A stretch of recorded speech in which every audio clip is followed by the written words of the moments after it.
Bismillahirrahmanirrahim. Assalamualaikum warahmatullahi wabarakatuh. Alhamdulillah, eh, teman-teman sekalian yang insya Allah dirahmati Allah Subhanahu wa Ta'ala, balik lagi bersama saya dan Fatih, tentunya di channel saya sendiri. Dan pada kesempatan hari ini, insya Allah saya ingin menyampaikan sedikit buat teman-teman semua, dan juga ada juga yang bertanya mungkin kenapa ya? Bukan bukan bertanya sih, mungkin selama ini jadi kayak sesuatu yang ada di benak kita gitu kan ya. Benaknya gimana?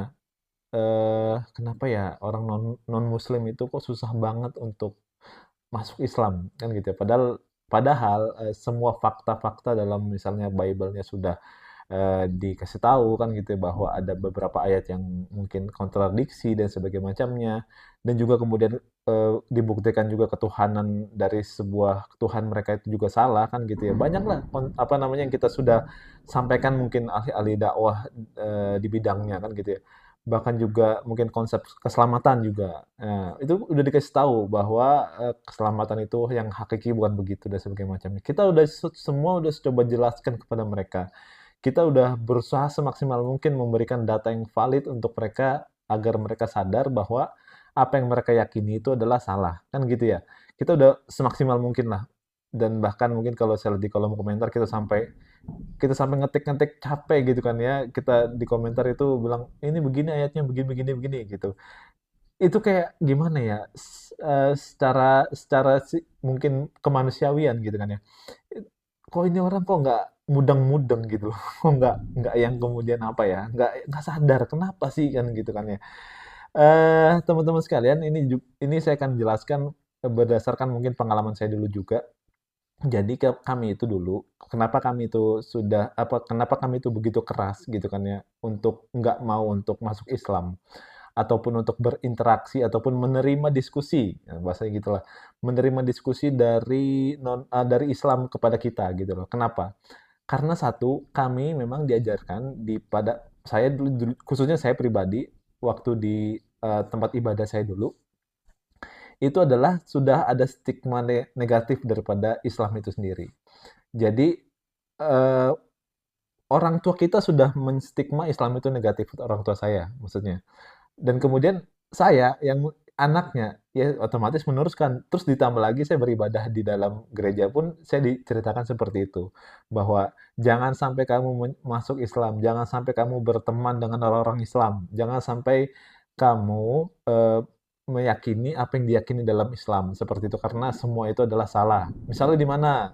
Misalnya ya, orang Islam itu nyembah batu kan gitu ya. Batu hitam gitu kan ya. Kemudian juga orang Islam itu muter-muterin bait Allah ngapain gitu kan ya. Padahal sekarang kita tahu itu baitullah kan gitu. Ya banyak lah fitnah-fitnah, dan juga Islam itu keras.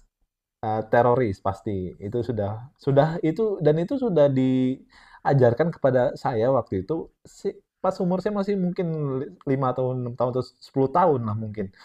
Udah diajarkan, kita udah dikasih tahu, udah di ultimatum bahwa Islam itu begini dan begini dan begini. Itu pertama. Dan yang kedua, memang dari ajaran kita itu yang kita pelajari adalah sesuatu yang sifatnya harus percaya gitu loh. Nggak boleh berpikir, nggak boleh nanya dulu, nggak boleh kita misalnya kenapa harus begini ya, kenapa harus begini, itu nggak boleh. Kita nggak boleh nanya-nanya tentang hal yang paling terlalu jauh kan gitu terhadap ayat-ayat dalam yang kita pelajari. Dan ayat-ayatnya pun yang kita sering pelajari dulu ketika waktu saya kecil dulu juga, itu adalah hal-hal yang normatif, sifatnya normal aja ya, berbakti sama orang tua, jangan marah, eh, jangan apa namanya membantah gitu kan ya, dan harus berteman dengan baik sama temannya kan gitu. Hal-hal itu aja, nggak ada yang spesifik untuk ayat yang meyakinkan kita kepada Tuhan itu sendiri kan gitu ya pada saat itu. Dan yang ketiga, mungkin teman-teman sekalian, itu tadi yang kedua. Yang ketiga adalah mungkin karena memang bawaan orang-orang kafir gitu kali ya. Jadi memang kafir itu kan artinya kan sangat halus Allah katakan orang yang menutup diri gitu loh. Orang yang nggak mau membuka atau open minded bahasa gitu. Jadi dia nggak mau.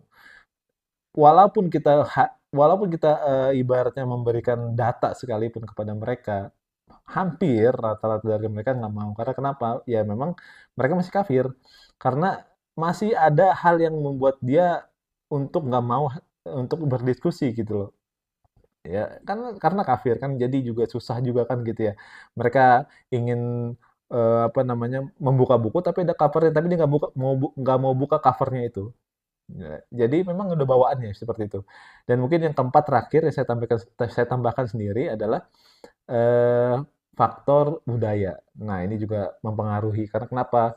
Mungkin ya apalagi khusus saya kan bapak saya Batak gitu kan mungkin mereka lebih kental dan sebagainya macamnya ada beberapa aturan dan sebagainya macamnya jadi itu teman-teman sekalian nah mungkin 4 faktor itulah mungkin yang membuat mereka agak sulit gitu ya kita agak capek juga kadang-kadang itu kita agak pegel gitu tapi ingatlah teman-teman semua bahwa itu semua ujian buat kita bahwa kita diamanahkan oleh Allah Subhanahu wa taala keimanan ini dan juga perintah-perintahnya untuk disampaikan kepada mereka. Dan sekali lagi saya ingatkan bahwa tugas pokok dakwah kita sepertiganya adalah untuk mendakwahkan orang muslim. Dan itu bukan tugas kita, bukan bukan hanya tugas kita aja, tugas masyarakat, hatta itu negara, gitu kan ya.